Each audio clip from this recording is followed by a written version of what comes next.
Phone আহিলে বলিউডৰ পৰা ক'লে মই পৱন চোপ্ৰা পৰিণীতিৰ দেউতাক আচ্ছা প্ৰিয়ংকাৰ খুৰাক তাৰমানে প্ৰিয়ংকাৰ দেউতাক আৰু পৰিণীতিৰ দেউতাক দুই ভাই বহুতে কৈছে এই কোৰ অসমীয়া ইমান ঢুকি পাব মোল্লা দৌৰ মছজিদ কামাল হাসানে তাক ইণ্টাৰভিউ দিব এইটো সম্ভৱে নহয় ফিল্মফেয়াৰত ওলাই ইংৰাজী পুৰণা সাক্ষাৎকাৰৰ অনুবাদ কৰি দিছে আৰু জ্যোতিপ্ৰসাদ আগৰৱালা তেখেতে জয়মতীৰ জৰিয়তে ভাৰতত ডাবিং টেকনলজিটো প্ৰথমবাৰলৈ প্ৰৱৰ্তন কৰিছিল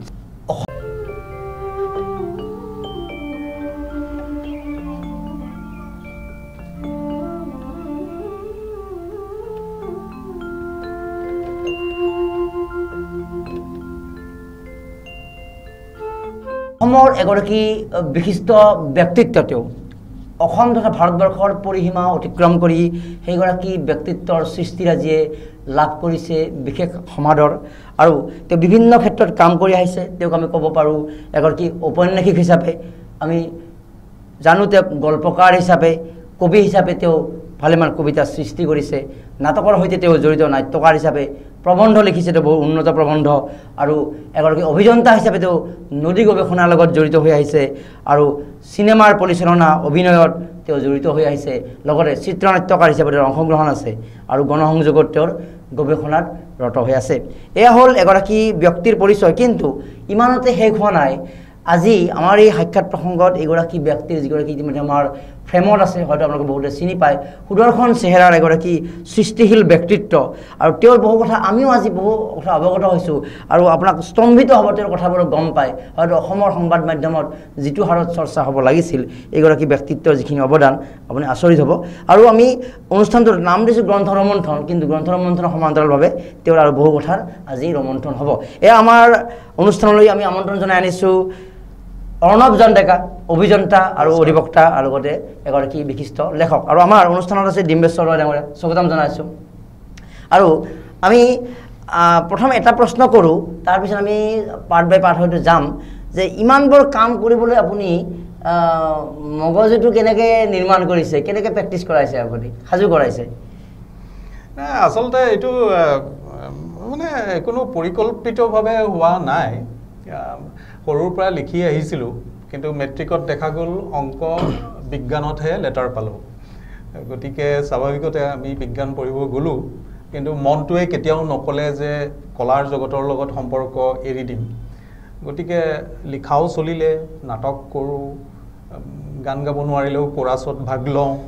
আৰু পাছলৈ টিভি চিনেমাৰো অলপ বছৰত কাম কৰিছোঁ গতিকে এই ধৰণে জীৱন আগবাঢ়ি গৈ আছে নিশ্চিতভাৱে তো আমি যেহেতু কেমেৰাৰ সন্মুখত ইতিমধ্যে দেখা পাইছে মাষ্টাৰ ফ্ৰেমৰ আমাৰ যে ভালেসংখ্যক কিতাপ ইয়াতো কম আছে তেওঁ ইতিমধ্যে প্ৰায় 1.5 শতাধিক গ্ৰন্থ ৰচনা কৰিছে আৰু মাজে মাজে কিছুমান তথ্য আমি অৱগত কৰাম আমি মূল কথালৈ যোৱাৰ বাবে প্ৰথমতে দুটামান তথ্য দিওঁ তেওঁ নৱম শ্ৰেণীত থাকোঁতে এখন নাটক লিখিছিলে আৰু নাটকখনৰ নাম আছিলে মুক্তি আৰু সেই আকাশবাণী গুৱাহাটী কেন্দ্ৰযোগে প্ৰচাৰ হৈছিলে আৰু আপুনি জানি ভাল পাব অসমীয়া হিচাপে আপুনি গৌৰৱবোধ কৰিব যদি আপুনি অসমৰ প্ৰতি আপোনাৰ ভাল পোৱা আছে আৰু সঁচা অসমীয়া যদি নাম কৰি আপুনি ভাল পোৱা এগৰাকী ব্যক্তি যে সৰ্বকনিষ্ঠ অনাতাঁৰ নাট্যকাৰ হিচাপে তেওঁ সৰ্বভাৰতীয় অভিলেখ স্থাপন কৰিছিলে তো এয়াত আমি তথ্য দি থলোঁ আৰু কেইবাটাও তথ্য আছে যিবোৰ জানি আমি মানে আশ্চৰ্যবোধ কৰিব আমি প্ৰথমতে গ্ৰন্থ ৰমন্থন কৰোঁ যে আমি প্ৰথম কেইটামান কিতাপ তুলি লওঁ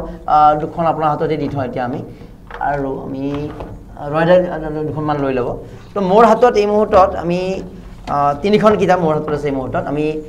য়েছ আমি ৰেণ্ডমলি কৈ যাম এখন কিতাপ আছে আমি দেখুৱাইছোঁ মেক্সিকো চহৰে এজন প্ৰেমিকা বাংলা অনুবাদ কিন্তু তেওঁৰ যিখন মূল কিতাপ আছিলে এইখন আছিলে মেক্সিকো চহৰত এজন প্ৰেমিকা এজনী প্ৰেমিকা এজনী হ'ব গতিকে আৰু যিহেতু কিতাপখনৰ কথা ওলাইছে আৰু এই কিতাপখনৰ আধাৰত ইংৰাজী অসমীয়া আৰু স্পেনিক ট্ৰাইলিংগুৱেল এখন চিনেমা নিৰ্মাণ হৈ আছে এই মেক্সিকো চহৰত এজনী প্ৰেমিকা যিটো গল্পৰ আধাৰত আৰু তাৰ শ্বুটিং অসমতো হৈছিলে ইজৰাইল বা বিভিন্ন প্ৰান্তৰ পৰা শিল্পীসকল আহিছিলে এই বিষয়ে আমি জানিম আৰু এখন কিতাপৰ কথা ক'ব লাগিব a stanza of sunlight on the bench of Brahmaputra পাৰত এফাকি ৰোড এইখন তেওঁৰ কাব্য সংকলন দ্বিভাষিক ইংৰাজীতো আছে মোৰ 30 বছৰীয়া সাহিত্যিক জীৱনৰ স্বপ্ন আৰু সাধনা আন এখন তেওঁৰ সাহিত্য জীৱনৰ এটা বৰ্ণনা অৰ্ণৱ জন ডেকাৰ লিখা আন এখন কিতাপ দুফৰি গাঁৱৰ নিৰঞ্জনা আইতা আৰু অন্যান্য গল্প এটা চৰিত্ৰক লৈ ইয়াতে অংকন কৰিছে গল্পৰ চৰিত্ৰ আৰু মোৰ দৃষ্টিত শংকৰদেৱৰ সমাজবাদী আদৰ্শৰো কলা চৰ্চাৰ বৈশিষ্ট্য শংকৰদেৱ কেন্দ্ৰিক চৰ্চাও আছে আপোনাৰ হাতত থকা 2খন কিতাপৰ আমি যদি নাম লওঁ এইখন হ'ল ব্ৰহ্মপুত্ৰ এণ্ড বিয়ণ্ড এইখনত আমি আন্তৰ্জাতিক ক্ষেত্ৰত কি সহযোগিতামূলক কাম কৰিছোঁ ইতিমধ্যে তাৰ অলপ আত্মজীৱনীমূলক বৰ্ণনা ইংৰাজীত তাৰপিছত এইখন হ'ল ঋতুৱে তুমি ঋতুপৰ্ণা এইখন এখন সৰু উপন্যাস আচ্ছা তাৰপিছত অকস্মাত এক আবেলি এইখন 2004 চনত প্ৰথম প্ৰকাশ পাইছিল গল্প সংকলন তাত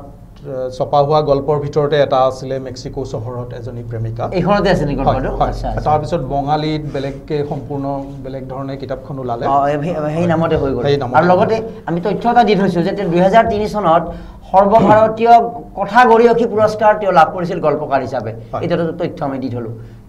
আৰু এইখন মোৰ আমেৰিকান এগৰাকী কৌৰ অথৰৰ লগত মই ইংৰাজীত এখন কিতাপ ওলাইছিলোঁ আৱাৰ চেৰি বুলি চেৰি এণ্ড কিং নামৰ এগৰাকী আমেৰিকান আৰ্টিষ্ট তেখেত মোৰ বান্ধৱী লগতে মোৰ কৌথৰ বাৰবাৰা এণ্ড কিং তেওঁৰ আকৌ কাজিন তাৰপিছত তেওঁ আকস্মিকভাৱে ঢুকালে মটৰৰ দুৰ্ঘটনা হৈ পেলাই গতিকে তেওঁৰ স্মৃতিত আমি যুগ্মভাৱে অসমীয়া আৰু আমেৰিকান যৌথ সাহিত্য বুলি ক'ব পাৰে এতিয়া এই হিচাপে এইখন কিতাপ ওলাইছিলে গতিকে আৰু আমাৰ এইখন আছে প্ৰেম অসম্ভৱ এইখন গল্প সংকলন আন এখন আছে ইংলিছত golden years in Jorhat engineering college এখন সম্পাদন নেকি নহয় এইখন মোৰ আত্মকথা যোৰহাট ইঞ্জিনিয়াৰিং কলেজৰ ছাত্ৰ জীৱনৰ অভিজ্ঞতা সুন্দৰ গল্প আমি এতিয়া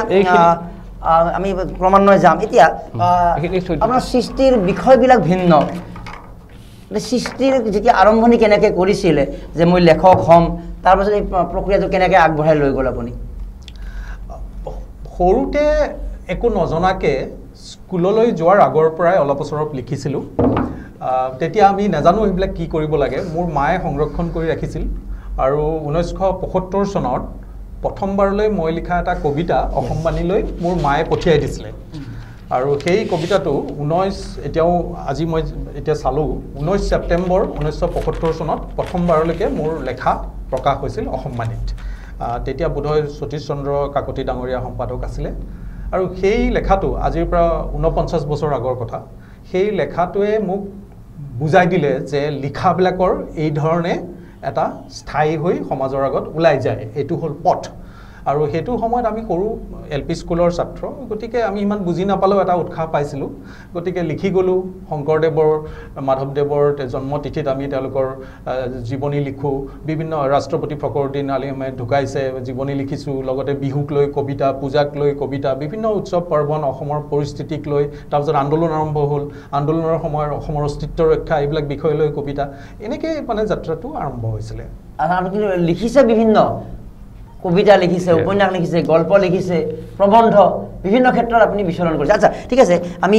ডিম্বেশ্বৰৰ প্ৰশ্নৰ মাজলৈ যাম তাৰ পূৰ্বে এটা আৰু তথ্য যি তথ্য আপোনাক এটা আশ্চৰ্যচকিত কৰিব আমি ইতিমধ্যে জানো যে প্ৰিয়ংকা চোপ্ৰা পৰিণীতি চোপ্ৰা আৰু তেওঁলোকৰ খুৰাক বা তেওঁলোকৰ অভিভাৱক পৱন চোপ্ৰা এদিন পৱন চোপ্ৰাৰ এটা ফোন আহিছিলে বাকীখিনি কথা তেওঁৰ পৰা জানিম আৰু তাতে কথাখিনি ৰখাই ক'ব বিচাৰিছোঁ নয়া কুৰুক্ষেত্ৰ তেওঁৰ নতুন কুৰুক্ষেত্ৰ নামৰ এখন উপন্যাস আৰু এই উপন্যাসৰ আধাৰত হিন্দী চিৰিয়েল এখন নিৰ্মাণ হৈছে আৰু সেই ইতিমধ্যে টেলিকাষ্ট হৈ গৈছে নয়া কুৰুক্ষেত্ৰ নামে আৰু তেওঁৰ 4খন উপন্যাস আৰু 5টা গল্পৰ হিন্দী চিত্ৰস্বত্ব যিটো তাত ক্ৰয় কৰিছে তো এইটো বৰ ইণ্টাৰেষ্টিং বিষয় তো এইটো অসমৰ এগৰাকী লেখকৰ বলিউড কানেকশ্যন বা এই হিন্দীত এইটো হৈছে কিন্তু আমি সাংঘাতিক অৱগত নহয় তো এইটো আমাৰ দৰ্শকে ভাল পাব এই কথাটো মানে মোৰ কলেজীয়া ছাত্ৰ জীৱন মই ইঞ্জিনিয়াৰিং পঢ়া সময়ৰ পৰাই মোৰ প্ৰথমতে মাদ্ৰাজৰ চলচ্চিত্ৰ জগত আৰু তাৰপিছত বম্বেৰ চলচ্চিত্ৰ জগতৰ লগত সম্পৰ্ক এটা স্থাপন হৈছিলে সৰুকে আৰু মই গৈ মাদ্ৰাজত কিছুদিন চলচ্চিত্ৰ নিৰ্মাণৰ কাম শিকিছিলোঁ আৰু বদান্যতা আছিলে LV প্ৰসাদ আপোনালোকে নাম জানেই চাগে প্ৰসাদ ষ্টুডিঅ'ৰ মালিক লগতে দক্ষিণাত্যৰ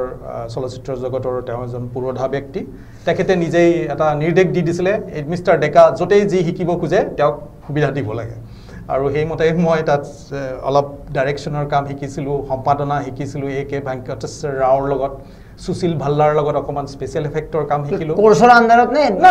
এনেই আপোনাৰ ভাল পালে কিবা মানে এনেই মানে মই ইচ্ছা আছিল যে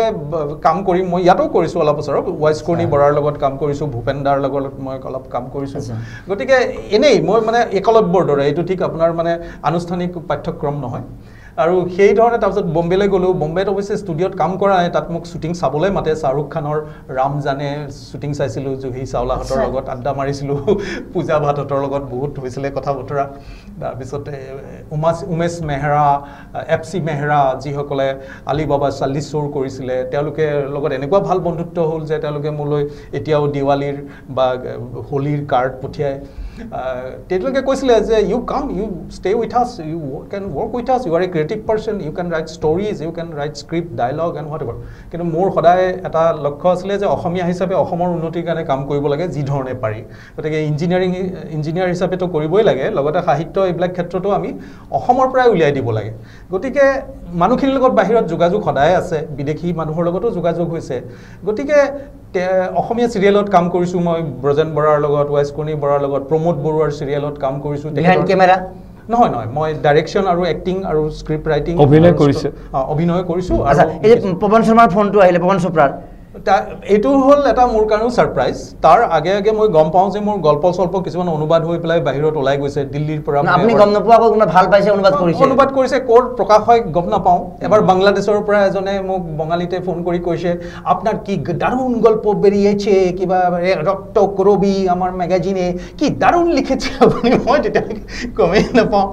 কি দারুণ গল্প আছে, কিন্তু এটাই ভাল লাগিছে যে মই নজনাকৈ হ'লেও নিশ্চয় কোনোবাই অৰিজিনেল অসমীয়া প্ৰান্তিক বা গৰিয়সী পঢ়িছে। মই বেছি গল্পও লিখা নাই, যি লিখিছোঁ প্ৰান্তিক আৰু গৰিয়সীতে আৰম্ভ কৰিছিলোঁ। গতিকে ভাল পাইছে, অনুবাদ কৰিছে, মোৰ আপত্তি নাই। মই এইটো নকওঁ যে মোৰ কিয় পাৰ্মিশ্যন লোৱা নাই বা মই ৰয়েলটি পাব লাগে, মোৰ সেইবিলাক কথা নাই। মই সন্মানিত বোধ কৰিছোঁ, মই আনন্দ পাইছোঁ যে কোনোবাই ভাবিছে যে এইটো অনুবাদৰ যোগ্য, অনুবাদ কৰিছে, ক'ৰবাত প্ৰকাশ হৈছে। মোৰ তাত ক'বলগীয়া একো নাই। কিন্তু মই গম পাই আছিলোঁ, তাৰপিছত এবাৰ গম পালোঁ দক্ষিণ ভাৰতৰ বিশ্ববিদ্যালয়ত মোৰ গল্প বোলে MA কোৰ্চত পঢ়ায়।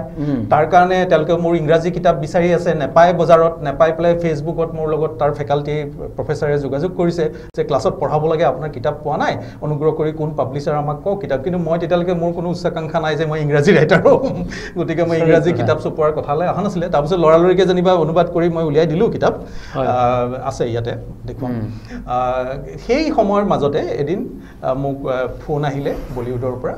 মই ক'লে মই পৱন চোপ্ৰা আৰু লগত কেইবাজনো আছিলে, তেওঁলোকৰ প্ৰমোদ পাব্বি বুলি এজন পাঞ্জাবী চিনেমাৰ। পৱন চোপ্ৰা পৰিণীতি প্ৰিয়ংকা চোপ্ৰাৰ মানে খুৰা বা তেনেকুৱা? নহয়, পৰিণীতিৰ দেউতাক। আচ্ছা, প্ৰিয়ংকাৰ খুৰাক। তাৰমানে প্ৰিয়ংকাৰ দেউতাক আৰু পৰিণীতিৰ দেউতাক দুই ভাই। সেই ভাই, সৰু ভাই হ'ল পৱন চোপ্ৰা। পৰিণীতিৰ দেউতাক ইতিমধ্যে ঢুকাইছে, তেখেত ডক্টৰ আছিলে আৰ্মিৰ। আৰু পৱন চোপ্ৰাই আৰ্মিৰ হেৰিতে তেওঁ মানে ব্যৱসায় কৰে। তেওঁ আৰ্মিৰ এই ইকুইপমেণ্ট, গাড়ীৰ যিবিলাক পাৰ্টছ লাগে সেইবিলাক ছাপ্লাই দিয়া গোটেই ভাৰতৰ ব্যৱসায়টো চলায়। লগতে তেওঁ অভিনেতাও, হিন্দী চিৰিয়েল চিনেমাটো কৰিছে, পাঞ্জাবীত বেছিকৈ কৰে তেওঁ। আৰু থাকে তেওঁ এম্বালাত, কিন্তু তেওঁ বোম্বেত নাথাকে। আৰু তেওঁৰ মাক, পৰিণীতিৰ মাক অৰ্থাৎ পৱন চোপ্ৰাৰ মিছেছৰ লগত পিছত মোৰ চিনাকি হ'ল। তেখেত এগৰাকী বিশিষ্ট চিত্ৰকৰ আৰু কবি। তেখেতৰ এক্সিবিশ্যন দেলহি চেলহিত হৈ থাকে। তেখেতে মোক ক'লে যে আপোনাৰ কেইটামান ফোনত মই বোলে আপোনাৰ কেইটামান গল্প আমি ভাল পাইছোঁ, আমি টিভি চিৰিয়েল বা চিনেমা কৰিম বিচাৰিছোঁ, আপুনি হিন্দী আমাক ৰাইটটো দিব লাগে। তাৰপিছতে মইতো ডেফিনেটলি অসমত বহি থকা অসমীয়া, মোৰ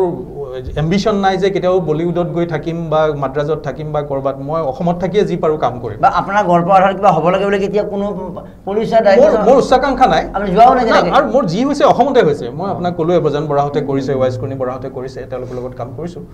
তেতিয়া মই ডেফিনেটলি মই আনন্দিত যে বাহিৰৰ পৰা আহিছে।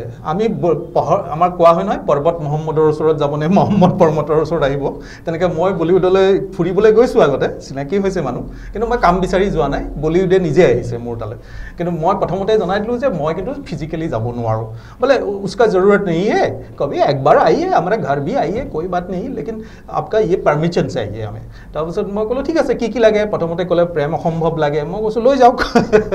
তাৰপিছত ক'লে যে আৰু কিবা গল্প লাগে কৈ যাওক। তাৰপিছত মই সুধিলে আৰু सुनाइए, बड़ा लंबा वाला कहानी कोई कुछ है क्या? নভেলৰ কথা সুধিছে তেতিয়া মই ক'লোঁ যে দুখনমান মোৰ কিতাপ ওলাইছে কিছুমান মোৰ ধাৰাবাহিক হৈ ওলাইছে আৰু কিছুমান মই লিখি আছোঁ বা মোৰ আইডিয়াটো আছে তেতিয়া মই অলপ ষ্টৰি লাইনটো শ্বৰ্টলি ক'ব নেকি এনেকৈ শুনাওঁতে মই নতুন তেতিয়া লিখি থকা নতুন কুৰুক্ষেত্ৰ বুলি কিতাপখন এতিয়াও ছপা হোৱা নাই এখন উপন্যাস এখন হয় সেইখন উপন্যাস তাৰ কাহিনীটো চমুকে ক'লোঁ তাৰপিছত আপোনাৰ প্ৰেম অসম্ভৱৰ কাহিনীটো ক'লোঁ যে সেইখনো মোৰ এতিয়া সম্পূৰ্ণ উপন্যাস হ'ব এখন তাৰপিছত তেওঁলোকে ভাল পালে পাই ক'লে যে ও ভি চাহিয়ে ইয়ে ভি চাহিয়ে কেতিয়াৰ কথা এইটো আজি 7-8 বছৰ আগৰ কথা ইয়ে ভি চাহিয়ে ও ভি চাহিয়ে তাৰপিছত মই ক'লোঁ ঠিক আছে লওক তাৰপিছত কথা বতৰা হ'ল বোলে আপুনি স্ক্ৰিপ্টটো লিখিব লাগিব আমিতো অসমীয়া ষ্টৰিটো বুজি নাপাওঁ ইংৰাজীত স্ক্ৰিপ্টটো লিখিব লাগিব সেইটো ক'লে মই কৈছোঁ ঠিক আছে মই হিন্দী ডায়লগবিলাক কেনেকুৱা হ'ব লাগে মই ইংৰাজীতে লিখি দিম আপোনালোকে বাকীখিনি আপোনালোকে যেনেকৈ কৰাব সেইবুলি হ'ল তাৰপিছত চুক্তিবদ্ধ মই সুধিলে যে পইচা কি ল'ব আপুনি আৰু মোৰ জীৱনৰ নীতিয়ে হ'ল এইটো যে মই লক্ষ্মী দেৱীৰ পিছত নাই মই সৰস্বতী দেৱীৰ পিছত আছোঁ মানে মই ক'লোঁ যে মই কেতিয়াও পইচাৰ কাৰণে লিখা নাই জীৱনত আৰু মই খাই চলি থাকিবৰ কাৰণে মোৰ ইঞ্জিনিয়াৰিং ডিগ্ৰী আছে ল'ৰ ডিগ্ৰী আছে মোৰ কাৰণে চাফিচিয়েণ্ট কৈছে নাই আমি পাঞ্জাবী মানুহ আমি শগুন দি পেলাইহে আৰম্ভ কৰোঁ এই বুলি মই তথাপিও একো পইচাৰ কথা নক'লোঁ তেওঁলোকে ক'লে ঠিক আছে আপোনাৰ বেংক একাউণ্টটো দিয়ক আমি শগুন দি পেলাই আমি কামটো আৰম্ভ কৰোঁ তাৰপিছত তেওঁলোকে মোৰ বেংক একাউণ্টত এনেকুৱা পইচা ভৰাই দিছে শগুন আচল আমাৰ দাম দৰ হোৱাই নাই মানে শগুন পাঞ্জাবী যিটো শগুন শব্দ সেই পইচাখিনি মই মানে অসমীয়াত ইমান বছৰ লিখি আজি 49 বছৰ হ'ল সিমানখিনি ধন মই উপাৰ্জন কৰা নাই সম্পূৰ্ণ তাত এটা শগুনত মোক যিখিনি ধন দিছে গতিকে মোৰ পুৰস্কাৰ মই পায়ে গ'লোঁ মই ধনৰ পৰিমাণলৈ কোৱা নাই মই কৈছোঁ যিটো সন্মান দিছে তেওঁলোকে মই নিবিচৰাকৈ তাৰপিছতে এইটো নহয় চুক্তিবদ্ধ কৰা বোলে মোক ক'লে যে আপ আমাৰ ঘৰ আই যায়ে আপ দেখিলে যে মই পইচা বিচৰা মানুহ নহয় তেওঁলোকে বুজি পালে যে ই বলিউড ষ্টাইলৰ ৰাইটাৰ নহয় ইয়াক অলপ সন্মান দিব লাগিব যে আমাৰ ঘৰ আইয়ে আপ মই কৈছোঁ ঠিক আছে বন্ধ পালে এইবুলি তেওঁলোকে মোৰ প্লেনৰ টিকেট দি গুৱাহাটীৰ পৰা দিল্লী হৈ আম্বালাত অৰিজিনেল ঘৰ তেওঁলোকৰ পৈতৃক ঘৰ তাত লৈ গ'ল লৈ গৈ ধুনীয়াকৈ ৰাখিলে ফুৰালে মোক সুধিলে আৰু ক'ত যাব মই ক'লোঁ যে মই পাটিয়ালা ইউনিভাৰ্চিটিত যাব বিচাৰোঁ তেতিয়া আকৌ পাটিয়ালাৰ আগৰ ৰজা তেখেত তেতিয়া পাঞ্জাৱৰ মুখ্যমন্ত্ৰী হৈ আছে নামটো পাহৰিলোঁ অকণমান কংগ্ৰেছৰ ক'লে যে তেখেতক লগ কৰিব নেকি মই কৈছোঁ নহয় পাটিয়ালা পাঞ্জাবী ইউনিভাৰ্চিটিত আমাৰ অসমৰ পৰা শংকৰদেৱ চেয়াৰ এখন আছিলে মহেন্দ্ৰ মোহন চৌধুৰী ৰাজ্যপাল থাকোঁতে এতিয়া কিন্তু বন্ধ মই কেৱল এজন জানিব বিচাৰোঁ অসমীয়া হিচাপে কিয় বন্ধ কৰিলে আমাৰ অসমীয়া মানুহক কিবা বেয়া পাই বন্ধ কৰিলে নে শংকৰদেৱক বেয়া পাই বন্ধ কৰিলে এইটোৱে কথা তেওঁলোকে ক'লে যে এইটোতো আপোনাৰ ডাঙৰ কথা ডাঙৰ আপোনাৰ এটা গ্ৰেটনেছ আৰু আপোনাকতো কোনো ৰাইজে পাৰ্মিশ্যন বা প্ৰতিনিধিত্ব কৰিবলৈ দিয়া নাই মই কৈছোঁ এইটো কথা নহয় মোৰ চেণ্টিমেণ্ট মই আহিছোঁ যেতিয়া তাত নিজে গাড়ী মটৰ দি পেলাই প্ৰফেচাৰ নাই এইবিলাকতো বাহিৰা কথা চলি আছে তাৰ মাজতে আমাৰ মূল যিখিনি কাম সেইটো চুক্তিবদ্ধ হ'ল কিন্তু আজিলৈকে মই পইচা কোনো ডিমাণ্ড কৰা নাই তেওঁলোকে মাজে মাজে মোৰ বেংকত কিবা কিবি ভৰাই দি থাকে কিন্তু তেওঁলোকে ক'লে যে আপকো হিন্দী ডায়লগ ভি লিখনা হে যেতিয়া মই ইংৰাজী স্ক্ৰিপ্টটো দিলোঁ ক'লে যে হিন্দী ডায়লগ প্ৰথম আমি নয়া কুৰুক্ষেত্ৰখনে লিখিলোঁ ক'লে মই ক'লোঁ মই ভাল হিন্দী নাজানো আমাৰ অসমত ইমান হিন্দী চৰ্চা নহয় ক'লে যে আপুনি যিটো বুজে আমাৰ লগততো এতিয়া কথাই পাতি আছে হিন্দীটো পাতিছোঁ ইংৰাজীটো ক'লে এনেকৈ লিখি দিলে হ'ব তো সেইমতে মই লিখি দিলোঁ আৰু ভাবিলোঁ তেওঁলোকক ক'লোঁ যে ভাল সাহিত্যিকৰ পৰা হিন্দী ডায়লগ ৰাইটাৰ আছে বলিউডত বহুত যে ভালকৈ লিখাই ল'ব কিন্তু দেখিলোঁ আল্টিমেটলি যে যেতিয়া টিভিত বাজিলে দূৰদৰ্শনত এইটো দূৰদৰ্শন আমাৰ DD1 চেনেল যিটো ভাৰত চৰকাৰৰ যিটো প্ৰচাৰ ভাৰতীৰ দূৰদৰ্শনৰ number 1 channel all India national network বুলি কয় DD নেশ্যনেল ইণ্ডাষ্ট্ৰীৰ মানে এক্টৰ ডাইৰেক্টৰ গোটেইখিনি প্ৰমোদ পাৰ্বী যিজন হিন্দী চিৰিয়েল বহুত কাম কৰিছে পাঞ্জাবী চিনেমাৰ তেখেত এজন ডাঙৰ অভিনেতা আৰু পৰিচালক তেখেতে এই চিৰিয়েলখন পৰিচালনা কৰিলে ক্ৰেডিট লাইনত আপোনাৰ নাম তিনিবাৰ আছে মোৰ নাম মই দেখিলোঁ তিনিবাৰ আছে এবাৰ প্ৰথম মোৰ কাহিনীৰ কাৰণে নাম দিছে এবাৰ মোক মানে dialogue writer Hindi dialogue writer নাম দিছে আকৌ মোক এছ'চিয়েট ডাইৰেক্টৰো বনাই দিলে তাক মানে বলিউডৰ প্ৰজেক্টৰ মই এছ'চিয়েট ডাইৰেক্টৰ হৈ গ'লোঁ যিটো মই কোনো দাবীও কৰা নাই বা মোৰ কোনো ঠিক আছে তো এইটো এটা আচৰিত কথা অসমৰ এগৰাকী ৰাইটাৰ তেওঁ কিন্তু জমা দিব যোৱা নাই একো কৰিব যোৱা নাই তেওঁৰ গল্প ক'ৰবাত অনুবাদ হৈছে আৰু এনেকুৱাকৈ পৰিণীতৰ পৰা দেউতাক বা তেওঁলোকৰ পৰিয়ালৰ প্ৰডাকশ্যনৰ পৰা এইদৰে তাৰ আধাৰত নিৰ্মাণ হৈছে আৰু তেওঁক এতিয়া পাৰিশ্ৰমিকো দিছে এইটো বিৰাট ডাঙৰ কথা আচলতে এতিয়া আমি অলপ আনুষ্ঠানিক প্ৰশ্নৰ মাজলৈ যাওঁ আমি ডিমেশ্বৰক একবাৰ প্ৰশ্ন কৰিব ইতিমধ্যে অৰ্ণৱদাৰ সম্পৰ্কত যথেষ্ট কোৱা হৈছে যিয়েই নহওক তেখেত এগৰাকী সৃষ্টিশীল লেখক এই সৃষ্টিশীল লিখিবলৈ যাওঁতে তেখেতক কেনেকৈ অনুভৱ কৰে কাৰণ সৃষ্টিশীল মুহূৰ্তটো এইটো খুব জটিল আনন্দদায়ক আৰু বিষাদো আৰু তেখেতে এই সৃষ্টিশীল কামত জড়িত হৈ থাকোঁতে কেনেকুৱা অনুভূতি অনুভৱ কৰে এইখিনি আমাক জনালে মই লিখিব মই নোৱাৰোঁ, মানে মই তাগিদাত লিখিব নোৱাৰোঁ যে আজিকালি যিটো তাগিদা সাহিত্য বুলি মই চমুতে কৈ থৈ দিওঁ যে পূজা সংখ্যাৰ আলোচনীত এটা দিয়ক, কাইলৈৰ ভিতৰত দিব লাগিব, এটা গল্প দিয়ক, পৰহিলৈ ভিতৰত দিব লাগিব, কবিতা, মই তেনেকৈ লিখিব নোৱাৰোঁ, সঁচা কথা কৈছোঁ। সেইকাৰণে মোৰ লিখা অলপ কম ছপা। মোৰ আন্তৰিক এটা তাগিদা আহিব লাগিব অন্তৰত, আৰু সেইটো কিবা এটা ঘটনা বা কিবা এটা বিষয়ে এটা মোক আলোড়িত কৰিব লাগিব মানসিকভাৱে, অস্থিৰতাত ভুগিলেহে মই লিখিব পাৰোঁ। আৰু সেইকাৰণে মই দুখ যন্ত্ৰণাও দেখিছোঁ, তাৰো লিখিছোঁ, সুখ আনন্দ দেখিছোঁ, তাৰ ওপৰতো লিখিছোঁ, কিন্তু কিবা এটা তাৰ অন্তৰ্নিহিত এটা কিবা বক্তব্য থাকিব লাগিব। বক্তব্য প্ৰপাগাণ্ডা ঠিক নহয়, মই প্ৰপাগাণ্ডাও আছে, মই প্ৰবন্ধ পাতি এইবিলাকত লিখিছোঁ, কিন্তু যেতিয়া সৃষ্টিশীল কাম কৰোঁ, গল্প বা উপন্যাস, মই এটা এইটোৰ শেষ ফলটো কি হ'ব, সমাজৰ কাৰণে কল্যাণমুখী হ'বনে? হয় হয়, জনকল্যাণ। মানে এতিয়া ললিতা, ভ্লাদিমিৰ নৱকবৰ ললিতা, এজনী 13 বছৰীয়া ছোৱালীক এজন মধ্যবয়স্ক পুৰুষে ধৰ্ষণ আৰু শোষণ কৰা বুলিয়ে ক'ব পাৰোঁ আমি, সেইটোৰ বৰ্ণনাৰে গোটেইখন এখন ক্লাছিক নভেল বুলি কয়। কিন্তু মই সেইখন সম্পূৰ্ণকৈ পঢ়িব পৰা নাই, মই নোৱাৰোঁ, বা মই সেইখন পঢ়ি ৰস ল'বও নিবিচাৰোঁ। গতিকে মোৰ লক্ষ্যটো বা মোৰ টেষ্টটো তেনেকুৱা ধৰণৰ। মোক মানে সমাজক আমি বেয়া মানুহ এজনৰ কথাও ক'ম, বেয়া ঘটনা এটাও ক'ম, কিন্তু শেষত মানুহে বুজি পাব লাগিব যে সেইটো বেয়া, সঁচাকৈ বেয়া, সেইটো গ্ল'ৰিফাই কৰা হ'ব নোৱাৰে, সেইটো গৰিমানুমণ্ডিত কৰা ধৰণৰ হ'ব নোৱাৰে। গতিকে মদৰ কথা যেতিয়া আহে, দুৰ্নীতিৰ কথা আহে, তেনেকুৱা ব্যক্তিৰ ভাল গুণৰ কথা কৈ তেওঁক মই সমাজত হিৰো বা হিৰইন বনাব নিবিচাৰোঁ। তাৰ কাৰণে বহুতে মোক বেয়া পায়। এতিয়া বহুত মানুহে মদ খায়েই, ভাল মানুহেও মদ খায়, মই নকওঁ যে মদ খোৱা চব বেয়া মানুহ। এতিয়া ফেশ্বন হিচাপেও বহুতে মদ খায়, কিছুমানে দুখ যন্ত্ৰণা পাহৰিব মদ খায়, কিছুমানে আনন্দ ফূৰ্তি কৰিবৰ কাৰণে মদ খায়। এতিয়া কিন্তু সকলো তেনেকুৱা মদ খোৱা মানুহৰ যদি দেখা যায় লেখক হিচাপে, কিন্তু সকলোৱে মোক বেয়াই পাব, কাৰণ মই মদক কেতিয়াও গৰিমামণ্ডিত কৰা নাই। এই ধৰণে মই দুৰ্নীতিৰ পৰা আমাৰ সমাজৰ দুখ দৰিদ্ৰ দুৰ্দশা জনজাতীয়সকলক কেনেকৈ মূল সুঁতিত মিলিবলৈ নিদিয়ে যদিও কৈ থকা হয়, আমি বিভিন্ন ডমিনেট কৰি ৰাখিব বিচাৰে নন ট্ৰাইবেল, এইবিলাক বিষয় লৈ পেলাই মই যেতিয়াই অন্তৰত তাগিদা অনুভৱ কৰিছোঁ আৰু লিখোঁ, আৰু লিখাৰ সময়ত কলমটো হাতত লোৱাৰ সময়ত মোৰ কাকো ভয় নালাগে, কাকো ভয় নকৰোঁ। ঠিক আছে, এতিয়া আৰু এটা কথা প্ৰশ্নৰ মাজলৈ যাম, গ্ৰন্থন মন্থন আছে, কিন্তু এগৰাকী অসমৰ বিখ্যাত ব্যক্তিত্ব বা ভাৰতবৰ্ষৰ বিখ্যাত ব্যক্তিত্ব, যাক লগ পাবলৈ বা যাৰ এটা গান শুনিবলৈ আমাৰ কিমান উদ্গ্ৰীৱ আমাৰ চেতনা, আৰু সেইগৰাকী ব্যক্তিৰ সৈতে তেওঁৰ কেনেকুৱা এটা সম্পৰ্ক তাকো জানিম। সেইগৰাকী সুধাকণ্ঠ নতন ভূপেন হাজৰিকাৰ সৈতে অৰ্ণৱজান ডেকাৰ এটা বিশেষ কানেকশ্যন, আৰু আমি সেই কানেকশ্যনটো আন এটা কথাৰে প্ৰমাণ কৰিব বিচাৰিছোঁ। আমি যিখিনি তথ্য অৱগত হৈছোঁ তেওঁৰ বিষয়ে অধ্যয়ন কৰি, তেওঁ শ্ৰীৰাম কলেজ অফ কমাৰ্চত ইকনমিক্সৰ ছাত্ৰ, তেওঁৰ পিতৃ নিজে ভৱানন্দ ডেকা ইকনমিক্সৰ এজন বিখ্যাত অধ্যাপক লেখক আছিলে, কিতাপ লিখিছে। তো সেই অনুসৰি তেওঁ পিতৃৰ যিটো লিগেচি মেইনটেইন কৰাৰ কাৰণে শ্ৰীৰাম কলেজ অফ কমাৰ্চৰ ইকনমিক্সৰ ছাত্ৰ হিচাপে ভৰ্তি হ'ল, আৰু সেইখিনি সময়তে ভূপেন দাই তো উভতাই আনিলে ইঞ্জিনিয়াৰিঙলৈ। কাহিনী বৰ ইণ্টাৰেষ্টিং, কওকচোন। আচলতে ভূপেন দাৰ লগত সৰুৰ পৰা আমাৰ ঘৰুৱা সম্পৰ্ক। আমাৰ ঘৰত বহিও ভূপেন দাই বহুতকেইটা গান লিখিছে, অৰ্থনীতি সমাজনীতিৰ গান, যেনেকৈ জ্ঞানীজনে কয় শ্ৰীকালৰ জাক জাক সিংহৰ এটাই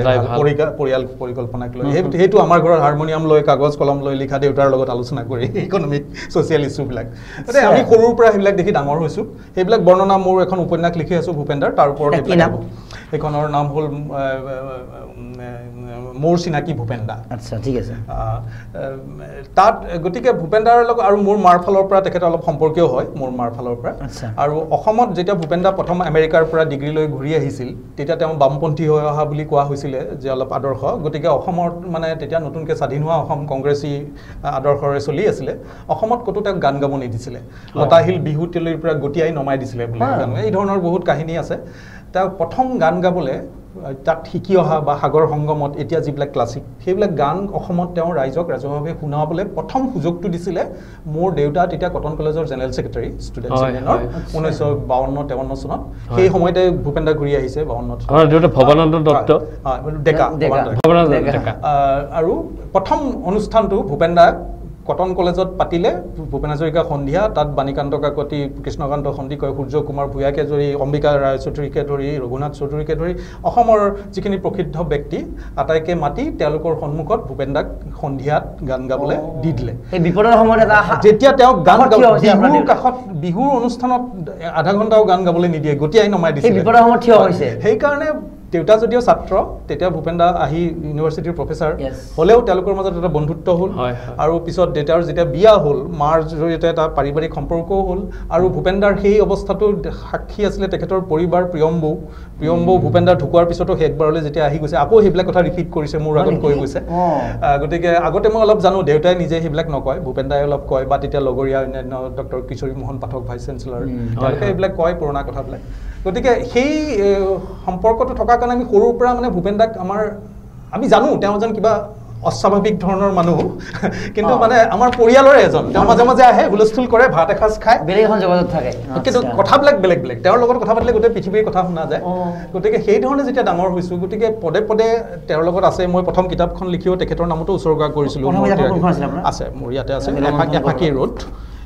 এফাকি ৰোড কিতাপখনত তেখেতক মই উৎসৰ্গাও কৰিছিলোঁ সেইটো মই আহিম বাৰু অলপ পিছত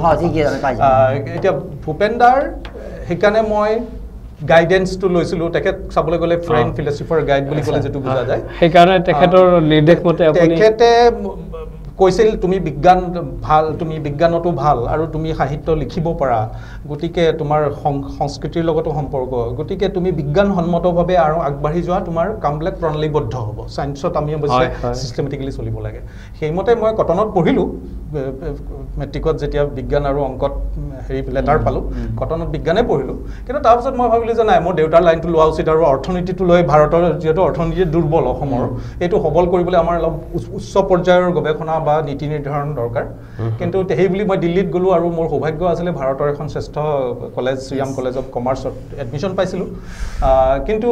তেতিয়া ভূপেন দা ৰেগুলাৰ দিল্লীত যায় গ'লে মোক মাতে আমি কথা পাতোঁ খোৱা বোৱা কৰোঁ বিভিন্ন পৰামৰ্শ দিয়ে যেতিয়া মই তেতিয়ালৈকে ভূপেন দাই নাজানে মই কি পঢ়ি আছোঁ তাৰপিছত এবাৰ কথাটো হঠাতে ওলালে কেজুৱেলি ওলাওঁতে মই ক'লোঁ মই ইকনমিক্স লগে লগে ভূপেনে বিৰাট গালি পাৰিলে মোক তুমি বিজ্ঞানৰ ছাত্ৰ তুমি কিয় কলালৈ আহিলা তুমি বিজ্ঞানসন্মতভাৱে তুমি কাম কৰিলে তুমি দেশৰ সমাজক বেছি অৱদান দিব পাৰা এনেকুৱা ধৰণৰ বহুত কথা ক'লে আৰু আমি এতিয়া ইম্প্ৰেছনেবল বুলি যিটো ইংৰাজী শব্দ আমাৰ তেনেকুৱা মনবিলাক ডেকা মন গতিকে ভূপেন দাৰ কথা মতে মই এবাৰ গুৱাহাটীত আহোঁতে ইঞ্জিনিয়াৰিং পৰীক্ষাৰ সময় হৈছিলে মই টেষ্ট দি গ'লোঁ দি আকৌ গুচি গ'লোঁ দিল্লী তাৰপিছত যেতিয়া ৰিজাল্ট ওলাইছে দেউতাক মই ৰোল নম্বৰটো দিছিলোঁ দেউতাই খবৰ দিলে ইঞ্জিনিয়াৰিং ৰিজাল্ট দিছে কি কৰ তেতিয়া ভূপেন দা নাই আগতেতো ফিজিক্স কেমিষ্ট্ৰি মেথমেটিক্সৰ পৰীক্ষা দিব লাগে সেইবিলাকতো আগতে পঢ়াই আছিল না আৰু এইবিলাকতো ভেৰি চিম্পল মনত আছিলে মানে 50% নম্বৰ পালে আপুনি ইঞ্জিনিয়াৰিং পাব পাৰে সেনেকুৱা আছিল তো গতিকে বেছি নালাগে আৰু সেইখিনি চিম্পল হেৰিখিনি লাগে দি গুচি গ'লোঁ তাৰপিছত দেউতাই ক'লে যে কি কৰ তেতিয়া আকৌ ভূপেন দা দিল্লীত কিবা বেলেগ কামত গৈছে আকৌ মাতিছে এনেকৈ গধূলি আড্ডা মাৰোঁতে ক'লোঁ ভূপেন দা ইঞ্জিনিয়াৰিঙত ছিট পাইছোঁ কি কৰোঁ ভূপেন দা কৈছে গুচি যোৱা তুমি তাত গ'লেও তুমি বহুত কাম কৰিব পাৰিবা অমুক তোমাৰ আৰু আজি মই অনুভৱ কৰোঁ যে হয় মই ইঞ্জিনিয়াৰিং কৰি একো ভুল কৰা নাই অৰ্থনীতিত হয়তো মই সিমান অৱদান দিব নোৱাৰিলোঁ বা নোৱাৰিম কিন্তু ইঞ্জিনিয়াৰিঙত মই এতিয়া ৰিচাৰ্চৰ কামৰ লগত জড়িত হৈ গৱেষণাত জড়িত হৈ ব্ৰহ্মপুত্ৰৰ গৱেষণাত বহুত দেশী বিদেশী বহুত বিশিষ্ট ব্যক্তিৰ লগত সম্পৰ্ক হৈছে বিষয়টো ইমানখিনি বাহিৰলৈ উঠাই দিছোঁ যাৰ কাৰণে তিব্বেত চৰকাৰেও মোক ব্ৰহ্মপুত্ৰৰ বিষয়ে ভাষণ দিবলৈ মাতিছে কিন্তু অথচ তিব্বেতৰে ব্ৰহ্মপুত্ৰৰ মূল ৰিপজিটৰী হ'ল তিব্বেত তেওঁলোকৰ চৰকাৰে মোক মাতি যোৱা বছৰ দিল্লীৰ ইণ্ডিয়ান ইণ্টাৰনেশ্যনেল তেওঁলোকেতো তাত যাব নিদিয়ে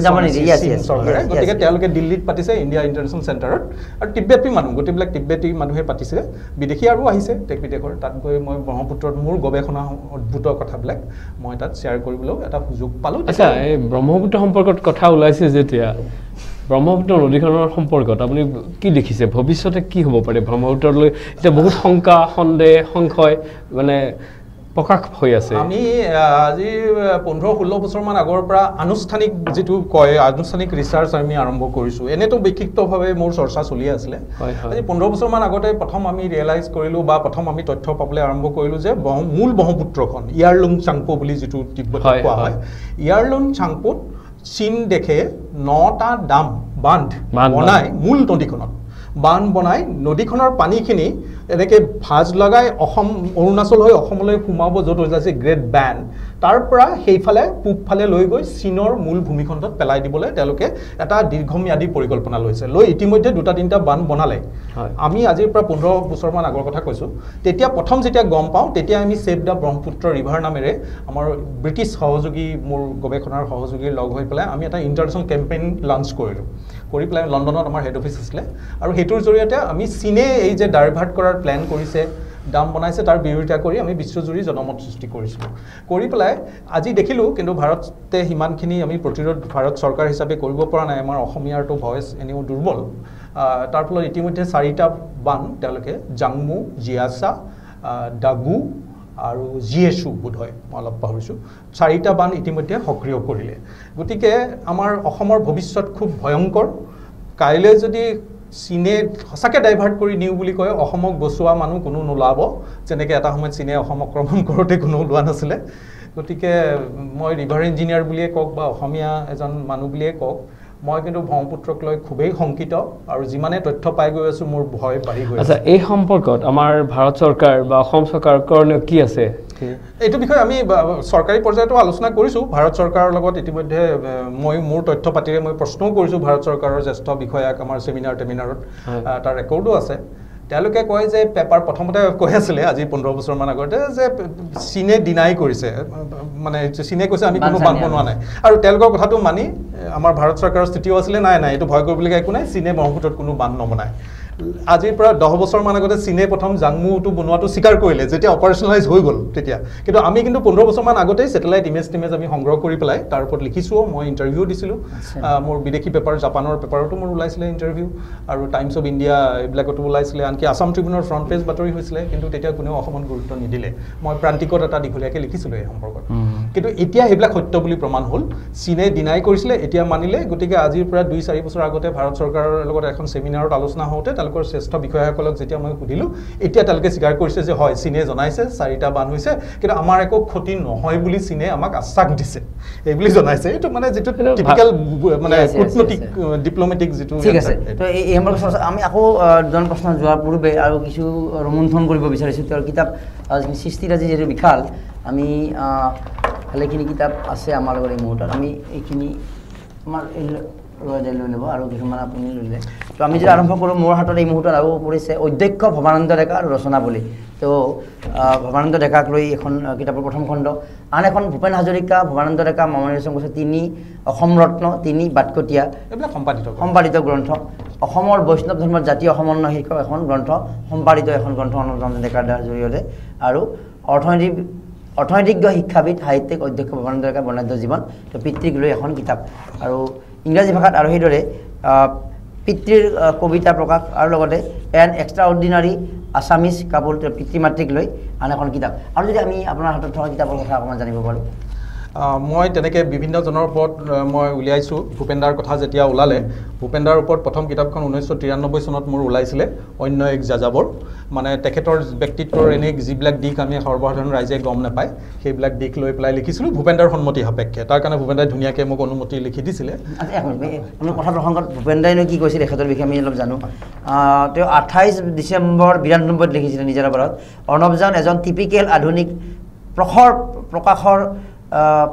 ডেকা উৰণীয়া সাংবাদিক এটা মননশীল সকলো কথা জনাৰ আগ্ৰহী মোৰে সৈতে কেইবাখনো ঠাইলৈ ভ্ৰমণ কৰিছে মোৰ সৈতে নিবিড়ভাৱে আলোচ কৰিছে এতিয়া দেখিছোঁ মোক লৈ এখন কিতাপ ছপাই পেলাইছে নাম দিছে অন্য এক যাযাবৰ ডক্টৰ ভূপেন হাজৰিকা মোৰ বিষয়ে মতামতৰ গৰাকী অৰ্ণৱ ৰাইজে এটি ডাঙৰ কথা লিখিছে মোৰ বিষয়ে মতামত ভূপেন হাজৰিকাৰ বিষয়ে মতামত দিব পাৰে তেতিয়াতকৈ আপোনাৰ ইমান চিনিয়ৰ বিশ্ব প্ৰকৃত শিল্পী বুলি কওঁ কিন্তু তেনেহ'লে আপোনাক স্বীকৃতি দিব লাগে ভূপেন দাই আপুনি কেনেকুৱা হ'ব লাগিব মই সেইটোৱে বুজাব বিচাৰিছোঁ আজি ইণ্টাৰভিউটোত মোৰ বিষয়ে মতামতৰ গৰাকী অৰ্ণৱ গোটেই বাকী বুজি পাব ৰাইজে আদৰিলে অৰ্ণৱৰ শ্ৰম সাৰ্থক হ'ব অৰ্ণৱলৈ মৰম আশীকাৰী গতিকে ভূপেনদাৰ এই মন্তব্য আচলতে বহুত সাংঘাতিক উৎসাহজনক কথা আচলতে ভূপেনদাই এটা কথা মোক সদায় কৈছিলে তেখেতৰ এটা গানো আছে ভুল যদি হয় সৃষ্টিত মোৰ তুমি হোৱা চিন্তিত সমালোচনাৰ অগণিৰে পৰি মোক কৰা উন্নত ভূপেনদাক যিবিলাকে খুব তোখামত কৰি থাকে ভূপেনদাই তেওঁ জানে সেইকাৰণে মোক কয় পিছত যে ৰবি শংকৰে যিটো পদ্ধতি মোক শিকালে মই সেইমতে চলোঁ সেৱা কৰিবলৈ আহিহে ভৰিখন আগবঢ়াই দিবা হা সেইখিনিতে শেষ তাৰ লগত সম্পৰ্ক তাতে শেষ কিন্তু মই তেওঁকে সন্মান কৰিম যিজনে মোৰ চকুত হয় হা মোৰ যদি দোষ হৈছে মোৰ ভুল হৈছে সেইখিনি আঙুলিয়াই দিব পাৰে তোমালোক যদি হোৱা তেনেকুৱা হ'বা হা কিন্তু তোখামতকাৰী নহ'বা ভূপেনদাৰ লগতে সৰুৰ পৰা থাকিও সেইকাৰণে ভূপেনদাক কেতিয়াও তোখামত কৰা নাই মই গালিও পাৰিছোঁ তেওঁ যেতিয়া হিতেশ্বৰ শইকীয়াক বেষ্ট চিফ মিনিষ্টাৰ কৈছিলে এটা সময়ত তেতিয়া মই সমালোচনা কৰি বহুত লিখা মেলা কৰিছোঁ তাৰপিছতে তেওঁ বিজেপি বুলি নকওঁ ৰাজনৈতিক দলত যোগদান কৰি যেতিয়া আগৰ ৰাজনৈতিক ভাৱাদৰ্শৰ সম্পূৰ্ণ বিপৰীত স্থিতি লৈছে তেতিয়াও মই সমালোচনা কৰিছোঁ বা তেখেতৰ লিখাৰ যেতিয়া অনুবাদ হয় বুঢ়ালৈত ব্ৰহ্মপুত্ৰক লৈ গাইছে কিন্তু হিন্দী বা বঙালীত গালে সদায় গংগা কৰি পেলায় তেওঁ কোনো তেওঁৰ অসমৰ বাহিৰত তেওঁ ব্ৰহ্মপুত্ৰক লৈ লিখা এটাও হিন্দী গান বা এটা বঙালী গান নাই তেওঁ যদিও আমি অসমত দাবী কৰোঁ যে তেওঁ ব্ৰহ্মপুত্ৰক বিশ্ববিখ্যাত কৰিলে বা ভাৰত বিখ্যাত কৰিলে এনেকুৱা ধৰণৰ বহুত কথা আছে যিবিলাক লৈ মই ভূপেন দাক মানে মুখামুখিকৈ তেওঁক মই সমালোচনাও কৰোঁ তেখেতে মানি লয় যদিও সেইটোৱে তেখেতৰ জীৱন যাত্ৰা হৈ গ'ল হাজৰিকাটো তেখেতে বঙালীত চহীও কৰে হাজাৰিকা মই কৈছোঁ আপুনি হাজাৰীবাগত জন্মা হাজাৰিকা নেকি আপুনি অসমীয়া হাজাৰ মানুহৰ ওপৰত আহোমে পাতি দিয়ে হাজৰিকা হাজাৰজন পাইকৰ ওপৰত সেই ধৰণে বুজি পাইছোঁ ক'ৰবাততো কোবাপ কৰিবৰ কাৰণে সেইখিনি মানে সন্তুষ্ট কৰিবৰ কাৰণে যেনেকৈ ইয়াতে সুবিধাবাদী এটা মোদীয়ে আহি মাত্ৰ কি খবৰ আপোনালোকৰ বাক্য কৈ দিয়ে সেইটো কথাবিলাক আহি যায় আৰু এজ ডিফাৰেঞ্চটো সাংঘাতিক না মোৰ দেউতাতকৈ ডাঙৰ মইতো ক'লোৱে প্ৰথমতে দেউতা ছাত্ৰ থাকোঁতে তেখেতে অধ্যাপক বিশ্ববিদ্যালয়ৰ তাৰমানে আপোনালোকৰ যিটো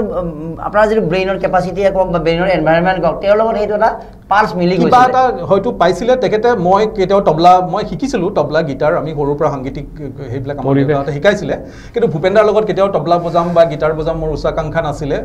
কিন্তু ভূপেন দাক দেখিলোঁ আৰু বৰঞ্চ মোৰ ভাই দুটা ভাল মিউজিচিয়ান সিহঁতৰ বহুত এলবাম ওলাইছে কিন্তু ভূপেন দাক দেখিলোঁ সৰুৰ পৰা ফাংচনত মোকহে লৈ ফুৰায়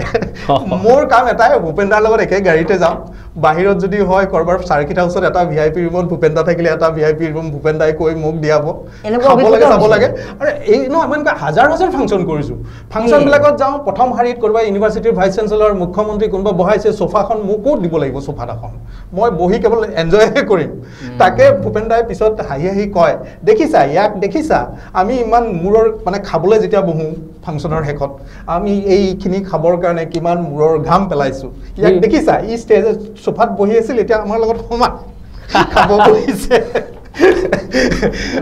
তাৰমানে মই তেতিয়া ছাত্ৰ মই তেতিয়া মোৰ এনেও উপাৰ্জন নাই মই নিজাকে আমি বিহু চিহুত চালেতো আমি পিছফালৰ পৰা ডিঙি মেলি চাওঁ ভূপেন দাৰ প্ৰগ্ৰেম সেই সময়তে সেই স্বয়ং সেই মানুহজনে লগত ফুৰিছে অসমৰ বাহিৰতো বহুত ঠাইত গৈছোঁ গতিকে তেখেতৰ পৰা সেইটোৱে মই শিকিলোঁ আৰু তেখেতৰ এটা গল্প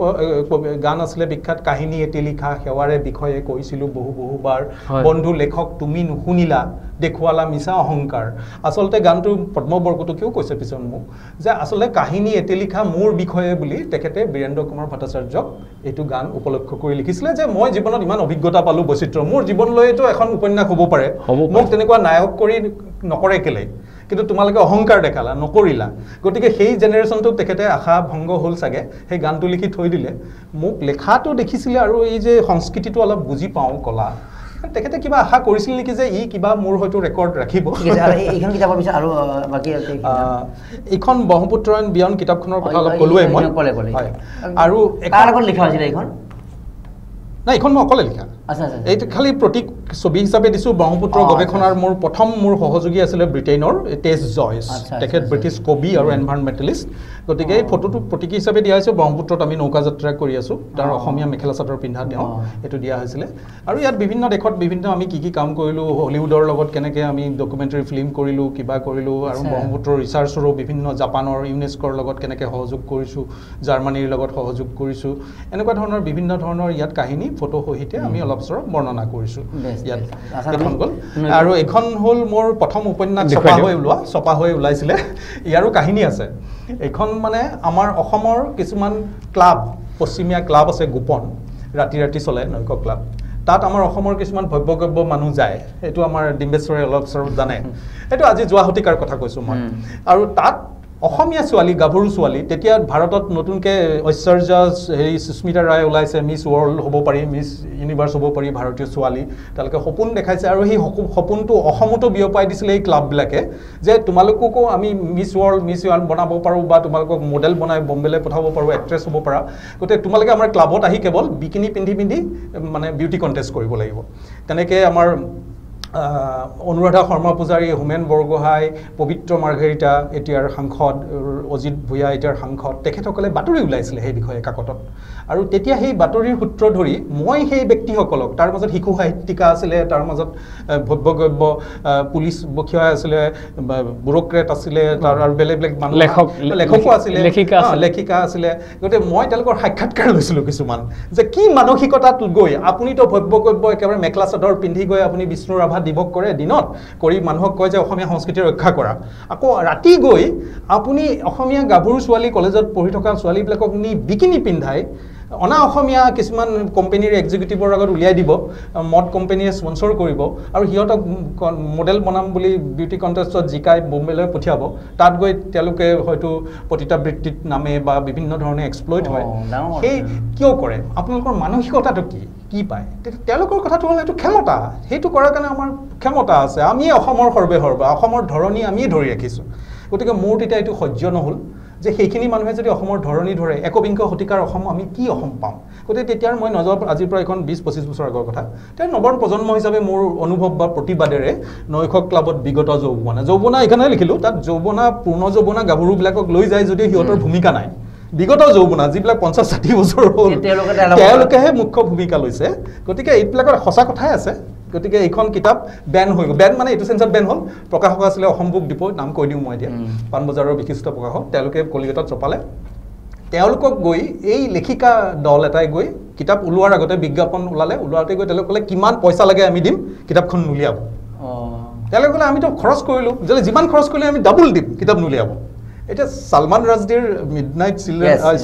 চাটানিক ভাৰ্চন ওলানে, তাততো এটা দেখ কথা যে আমাৰ ইছলাম ধৰ্মৰ ওপৰত আঘাত কৰিছে, গতিকে আমি সেইখন নিবিচাৰোঁ। কিন্তু ইয়াত সেইধৰণে তেওঁলোকে মুকলি প্ৰতিবাদ নহয়, তেওঁলোকে গৈ প্ৰকাশকক ক'লে। কোৱাৰ পিছত কিতাপখন ওলাল যদিও নিজৰ নাম দিবলৈ ভয় কৰিলে, কৰি কিবা নিশা প্ৰকাশন কলিকতাৰ নামত উলিয়ালে পিছত। গতিকে এইখন আছিলে সেইটো বিষয়ৰ। আৰু এইখন ওলোৱাৰ পিছত বহুত ভাবুকি পাইছিলোঁ, মই নোপোৱা নহয়। নাৰীবাদৰ নৰক বুলি মোৰ সেইকাৰণে গল্প কিতাপ এখনে উলিয়ালোঁ। তাৰপিছত এইখন মানে বুক ফেয়াৰত ওলাব নিদিলে, গুৱাহাটী বুক ফেয়াৰ আছিলে, তাত টাৰ্গেট কৰা হৈছিলে, তাত ওলাব নিদি তেওঁলোকে এনেকৈ মনে মনে বন্ধ কৰি দিলে। কাৰণে তাৰে প্ৰতিবাদ কৰি এই যে মই ইণ্টাৰভিউ লৈছিলোঁ নাৰীসকলৰ, আমাৰ লেখিকা যিসকলে মানে এই অনুষ্ঠান চলায়, সেই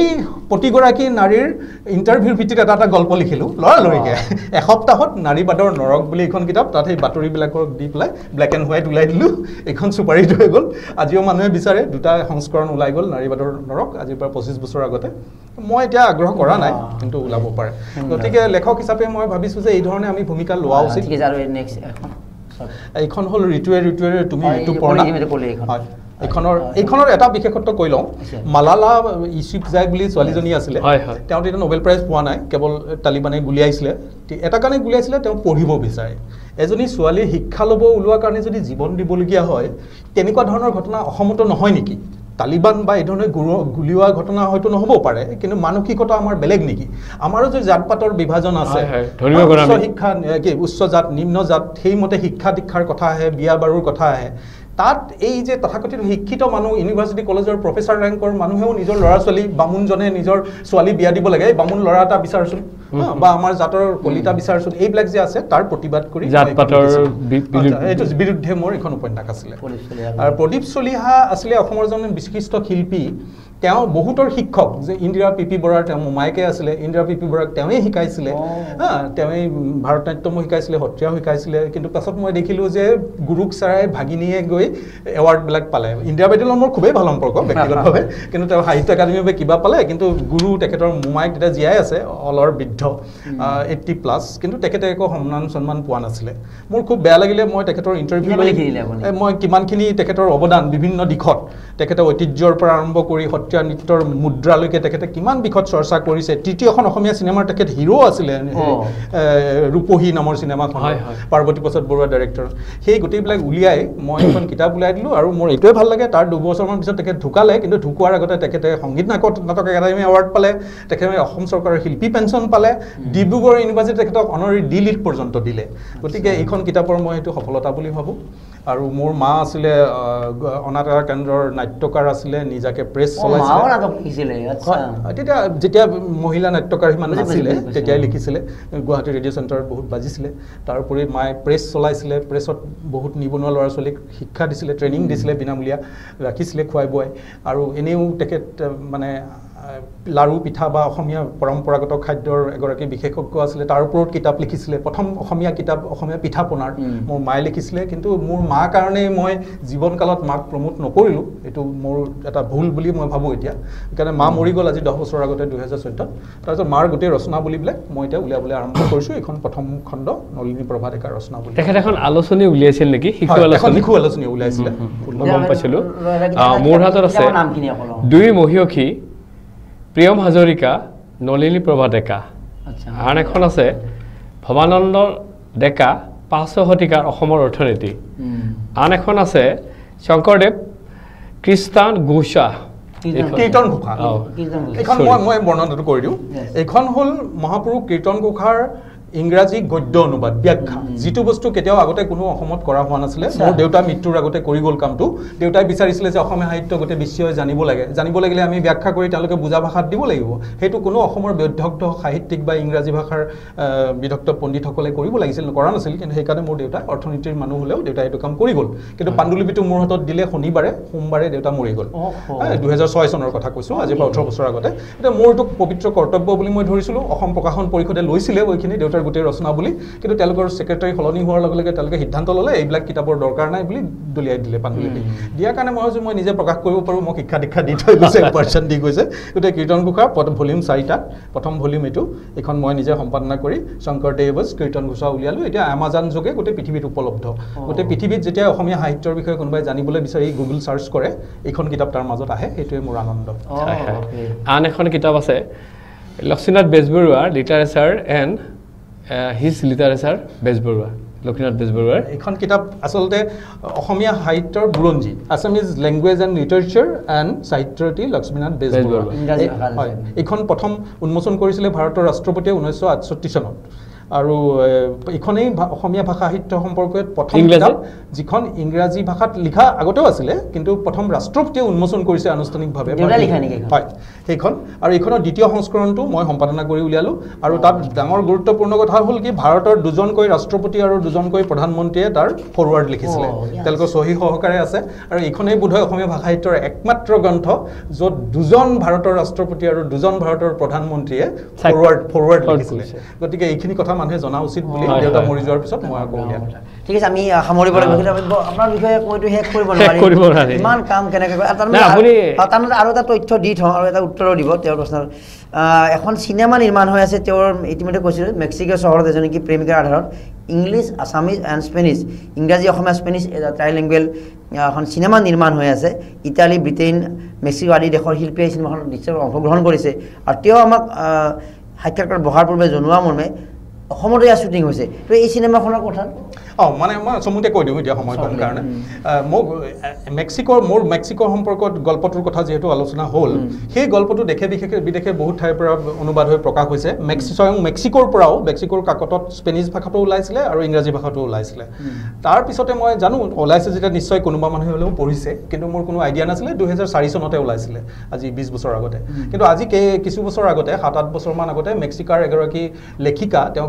গৱেষণাও কৰে PhD লগতে তেওঁ শিল্পীও অভিনয়ও কৰে নৃত্যও কৰে তেখেতে আহি মোক গুৱাহাটীত লগ ধৰিলে যে এনেকৈ আপোনাৰ গল্পটো পঢ়িছিলোঁ এইটোতো খুব ভাল এখন চিনেমা হয় আপুনি কিবা ভাবিছে নেকি মই ভাবিছিলোঁ যে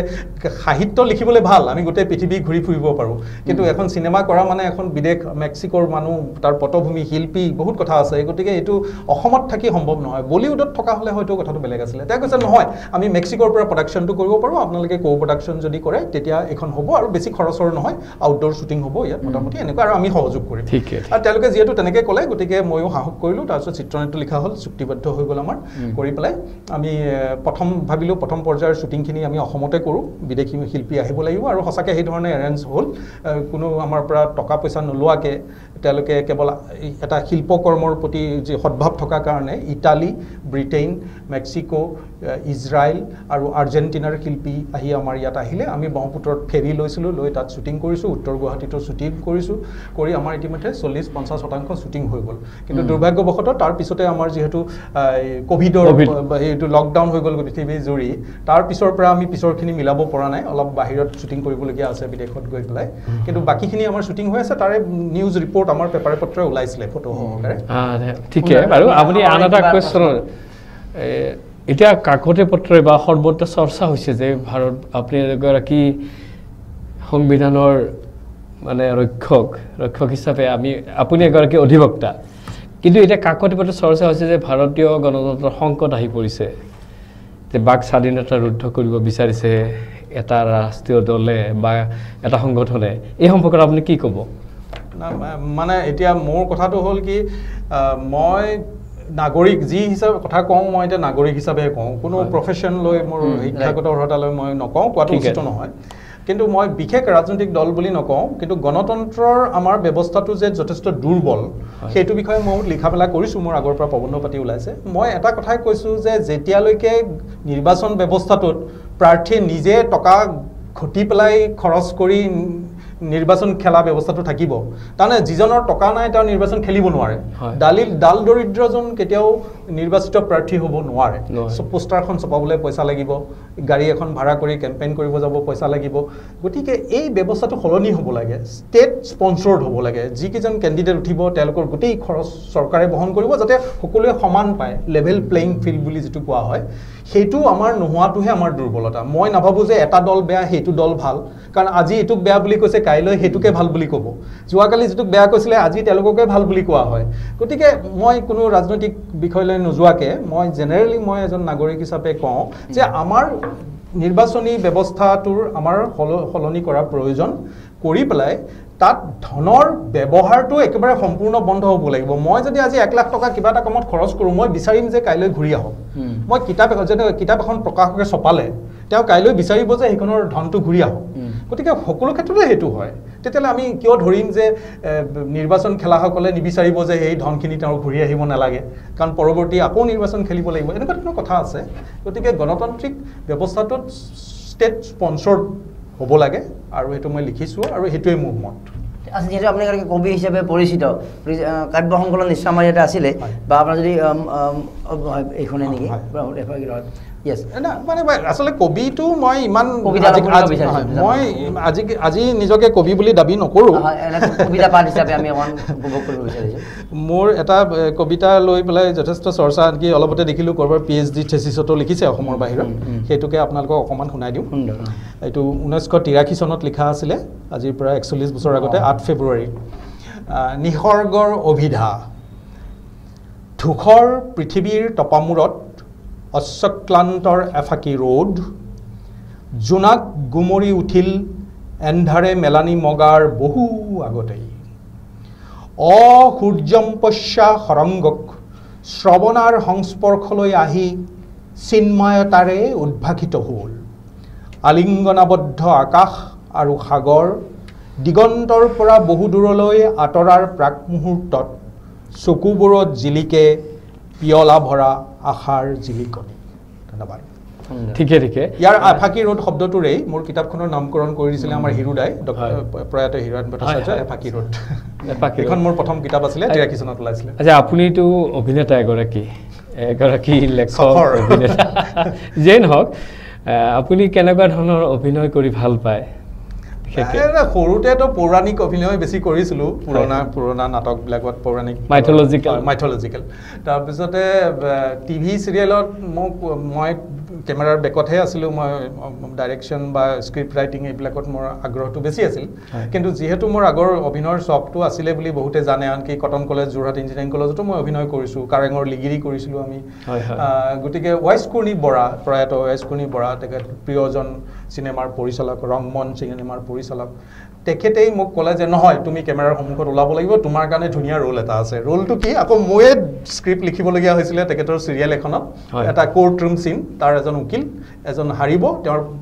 প্ৰতিদ্বন্দ্বীগৰাকী মহিলা উকিল তেওঁ জিকিব লাগে গতিকে হাৰা উকিলজন মোক কৰিবলৈ ক'লে মই স্ক্ৰিপ্ট ডায়লগ লিখিলোঁ আৰু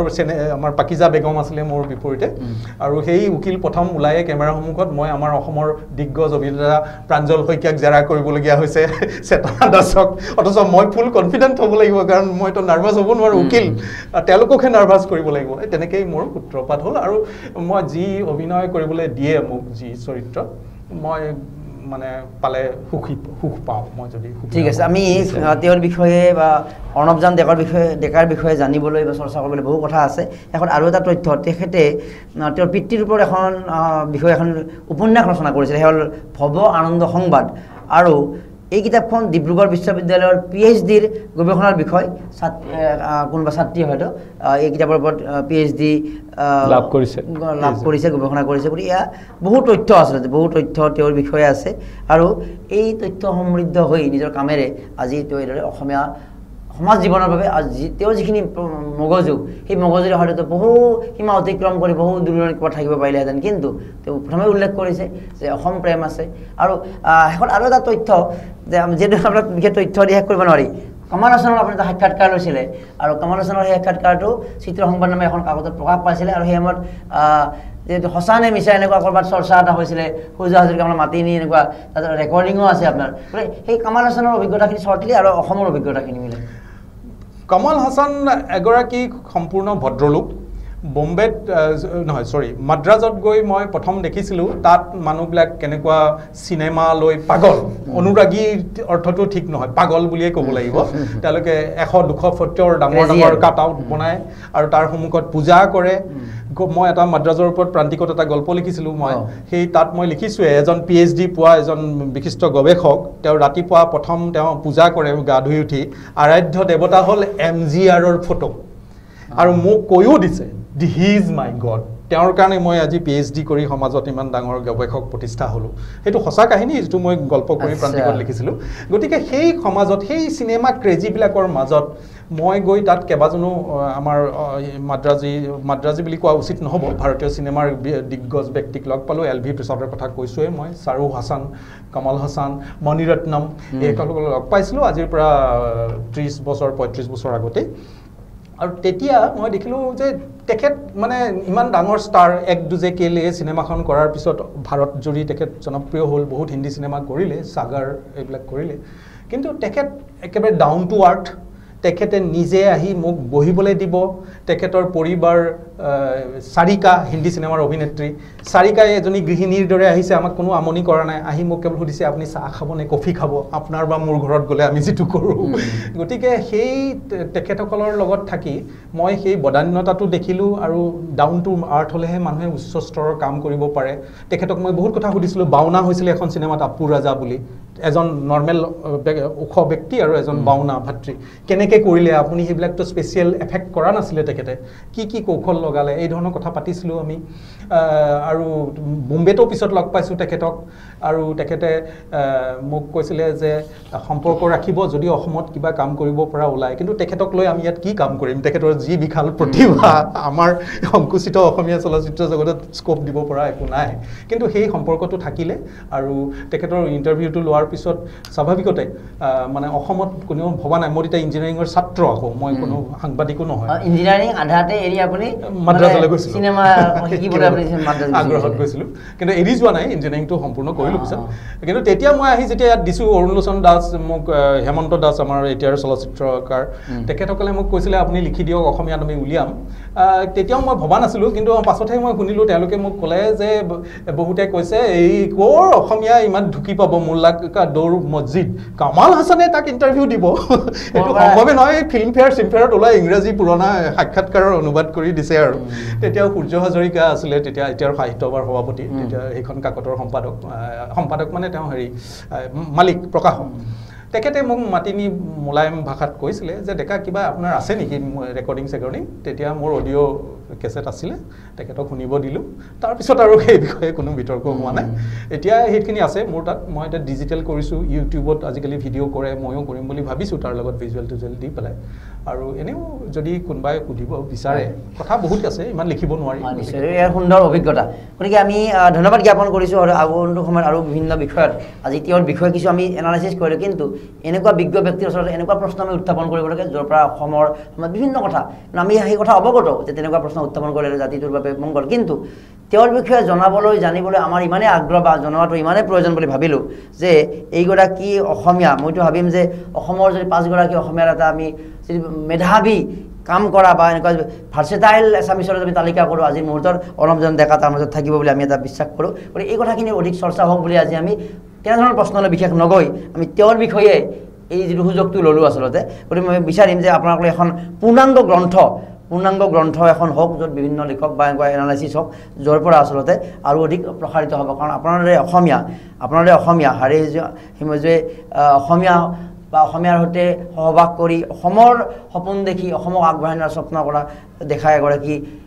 অসমীয়াক আচলতে আৰু অধিক চৰ্চা বা মানুহে এটা সেই আদৰ্শ গ্ৰহণ কৰা উচিত ধন্যবাদ জ্ঞাপন কৰিছোঁ বহুমূলীয়া সময় দিলে এইখিনি কিতাপ আমাক অনুমন্ত্ৰণ কৰা আপুনি সুযোগ দিলে আৰু উন্নত সাহিত্য আপোনাৰ কলমৰে ৰচনা হওক আৰু বিশ্বৰ বিভিন্ন প্ৰান্তত যেনেকৈ মেক্সিকো বা বিভিন্ন প্ৰান্তত এতিয়াও হৈ আছে আপোনাৰ বিয়পি যাওক তাকে আমি কামনা কৰিছোঁ আৰু লগতে আজি ডিম্বেশ্বৰ ধন্যবাদ জ্ঞাপন কৰিছোঁ আমাৰ এই সাক্ষাৎকাৰত অংশগ্ৰহণ উত্থাপন কৰাৰ বাবে এখন আমাৰ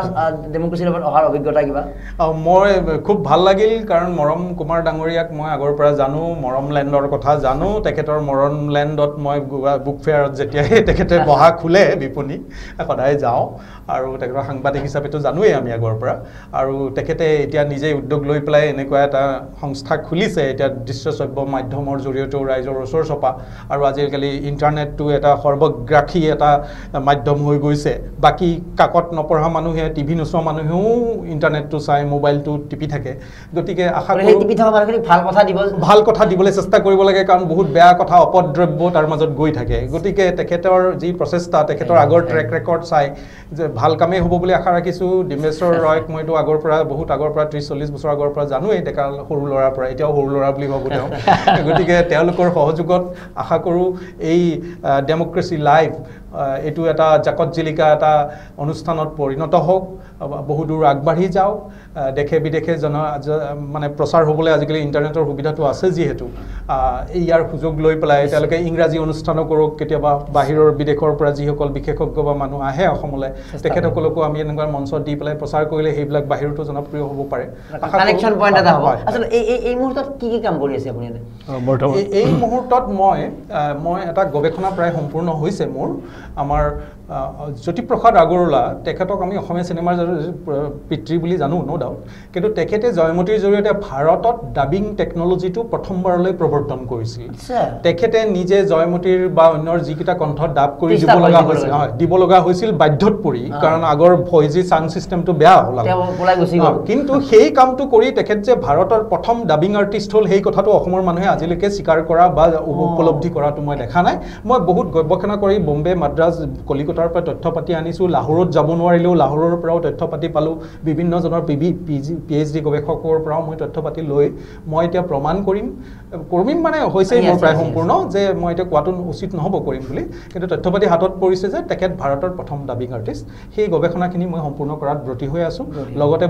ব্ৰহ্মপুত্ৰক লৈ পেলাই মই নতুন নতুন ছফ্টৱেৰবিলাক শিকিছোঁ কেনেকৈ ফ্লাড ফৰকাষ্টিং কৰিব পাৰি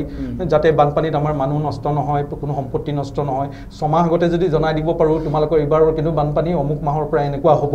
গতিকে এতিয়াৰ পৰা সাৱধান হোৱা তেতিয়া বহুখিনি আমাৰ সম্পদ বাচিব পাৰে এই ধৰণৰ কামত আৰু লগতে উপন্যাস দুখন লিখি আছোঁ এই বছৰতে ভূপেন্দাৰ উপন্যাসখনৰ কথা ক'লোৱেই দিল্লী বিশ্ববিদ্যালয়ৰ ওপৰত এখন উপন্যাস এই বছৰতে লগতে এইখিনি আপোনাৰ এটা ব্যক্তিগত প্ৰতিভা কিন্তু এগৰাকী ব্যক্তিৰ সম্পূৰ্ণতা তেতিয়াহে আমি শংকৰদেৱৰ জীৱনেই হওক বা বিভিন্ন ব্যক্তিৰ জীৱন অধ্যয়ন কৰিলে তেওঁৰ যিটো ছ'চিয়েল যিটো কানেকশ্যন এইটো কথা হয় যে আপুনি ইমান মেধাৱী হৈ অসমলৈকে আহিছে তাতেই আপোনাৰ ছ'চিয়েল কানেকশ্যন অসম প্ৰেম বুজায় তথাপিতো সামাজিকভাৱে এতিয়া কাৰোবাক মই কেতিয়াবা অসহায় ব্যক্তিজনক অলপ সহায় কৰিছোঁ বা কেতিয়াবা আমি এনেকুৱা গৈছোঁ সেই ছ'চিয়েল কানেকশ্যনটো কিমান আপুনি এইটো আচলতে মই কোৱা উচিত নহয় যিসকলে আগ্ৰহী মানে মইতো সেইটো কৰি থাকোঁ অলপতে দেখিছোঁ টিভিত আমাৰ বিশিষ্ট সাংবাদিক মহিলা সাংবাদিক সবিতা লহকৰে তেখেতে মোৰ কথা উল্লেখ কৰিছে অলপতে যে তেখেতৰ বেয়া অৱস্থাত কোনো যেতিয়া আগবাঢ়ি অহা নাছিল তেখেতক সহায় কৰিবলৈ এটা মই নকওঁ কি কাৰণ এটা ডাঙৰ কেলেংকাৰী এটা এতিয়া মই কিন্তু তেখেতক সহায় কৰিছিলোঁ সেইটো মই কোৱা কথা নহয় নহয় অৱশ্যে তেখেতে স্বীকাৰ কৰিছে মানে এডভোকেচিৰ জৰিয়তে আমি মানে মই সেই বুলিয়ে নকওঁ এডভোকেচি বুলিয়ে নকওঁ যি মোৰ সামৰ্থ্য আছে যি সামৰ্থ্যৰে মই এতিয়া মই দুখীয়া ছোৱালী MA যদি কৰিব খুজিছে অসমীয়া বা ইংৰাজীত বিশেষকৈ দেই পইচা নাই ঘৰৰ সম্বল নাই কিন্তু MA কৰিব তেওঁৰ মন আছে কৰিলে তেওঁ হয়তো কলেজৰ অধ্যাপিকা হ'ব বিশ্ববিদ্যালয়ৰ পিছৰ সুবিধাখিনি পাব তেওঁলোকক 2 বছৰৰ কাৰণে মই মাৰ নামত মই স্কলাৰশ্বিপ দিওঁ সেইটো ভাল খবৰ সেইটো মই মাহত 5,000 কে এইটো আজি অসমৰ ৰাইজক আৰু দ্বিতীয়তে মই দেউতাৰ ওপৰত প্ৰতি বছৰে 1.5 লাখ টকা দিয়াৰ এটা ফেলোশ্বিপ খুলিছো তেওঁলোকে কিন্তু অসমৰ অৰ্থনীতিক লৈ গৱেষণা কৰিব লাগিব মোৰ দেউতাই যিটো লাইনত মোৰ দেউতাই অসমৰ প্ৰথম গৱেষণা কৰিছিল সেই দিশতে যদি গৱেষণা কৰিবলৈ আগ্ৰহী অৰ্থনীতিৰ ছাত্ৰ ছাত্ৰী ওলায় তেওঁলোকক অসমৰ অৰ্থনীতি লৈ স্পেচিফিকেলি কৰিব লাগিব তেতিয়াহ'লে তেওঁলোকক মই 1.5 কোটি গৱেষণা মানে PhD ৰ কাৰণে আনুষ্ঠানিক তেতিয়া মই তেওঁলোকক 1.5 লাখ টকাৰ মানে ফেলোশ্বিপ আকৌ এবাৰ কৈ দিয়ক মাৰ নামত মোৰ দেউতা অধ্যক্ষ ভৱানন্দ ডেকা ফেলোশ্বিপ এটা মই ঘোষণা কৰিছোঁ কাকতত আগতে ওলাই গৈছে যে যিসকলে অসমৰ অৰ্থনীতিক লৈ পেলাই মোৰ দেউতাই পায়োনিয়াৰ আছাম ইকনমিষ্ট হিচাপে অসমৰ পথপ্ৰদৰ্শক অৰ্থনীতিবিদ হিচাপে যি গৱেষণা আৰম্ভ কৰি থৈ গৈছিল সেই দিশত গৱেষণা কৰি PhD ল'বলৈ যিসকল আগ্ৰহী ছাত্ৰ ছাত্ৰী আছে বা ইতিমধ্যে এডমিশ্যন লৈছে বা বিষয় নিৰ্বাচন কৰিছে তেখেতসকলক মই 1.5 লাখ টকাৰ এটা ফেলোশ্বিপ দিম বা ইতিমধ্যে ঘোষণা হৈ আছে আৰু আজিলৈকে কিন্তু মোৰ দাবী মোৰ আসলে অহা নাই তেনেকুৱা আৰু মোৰ মা নলিনী প্ৰভা ডেকা যিগৰাকী এগৰাকী লেখিকা আছিলে শিশু সাহিত্যৰ লেখিকা আছিলে শিশু আলোচনীৰ সম্পাদিকা আছিলে অনাতাঁৰ নাট্যকাৰ আছিলে লগতে অসমৰ প্ৰথমটো ৰাজনৈতিক সংগঠন মহিলাৰ জড়িত পূৰ্বাঞ্চলীয় লোক পৰিষদ নিৰ্বাৰণ তাৰ মহিলা যিটো সংগঠন অসম পূৰ্বাঞ্চলীয় মহিলা পৰিষদ তাৰ প্ৰতিষ্ঠাপক সভানেত্ৰী মোৰ মা আছিলে নলিনী প্ৰভা ডেকা যদিও পিছত ৰাজনীতিত নাই সেই মাৰ নামত মই মাহত 5,000 টকাকে তেনেকুৱা দুৰ্গত ছাত্ৰী দুৰ্গত পৰিয়ালৰ ছাত্ৰীক দিব পাৰোঁ যিসকলে MA কৰিবলৈ ওলাইছে কিন্তু MA কৰিব পৰা নাই ধৰণৰ অভাৱত তেওঁলোকক 5,000 টকাকে মই বৃত্তি দিবলৈ হাজু নহয় মই ইতিমধ্যে ঘোষণা কৰিছোঁ গতিকে সেই দুটাই ধন্যবাদ গতিকে এই কথাই প্ৰমাণ কৰিছে যে এগৰাকী সম্পূৰ্ণ মানুহ হ'বলৈ যিটো ছ'চিয়েল কানেকশ্যন যিটো প্ৰয়োজন সৃষ্টিশীলতাৰ বাহিৰেও সেইখিনি কামত তেওঁ বিভিন্ন কৰি আহিছে বহু কথা তেওঁ ক'ব খোজা নাই আমি বুজি পাইছোঁ কিন্তু আমাৰ অনুৰোধ যাতে এইকাৰণে আমি সুধিলোঁ যাতে সেই কথাখিনি আৰু 10জনে আদৰ্শ হিচাপে লয় পুনৰবাৰ ধন্যবাদ জ্ঞাপন কৰিছোঁ আমাৰ অনবজান ডেকা ডাঙৰীয়াক আৰু লগতে আমাৰ ডিম্বেশ্বৰ ডাঙৰীয়াক ধন্যবাদ জ্ঞাপন কৰি আজি ডেম'ক্ৰেচি ষ্টুডিঅ'ৰ পৰা মই মৰম কৰি বিদায় লৈছোঁ এই বিশেষ অনুষ্ঠানৰ পৰা নমস্কাৰ ধন্যবাদ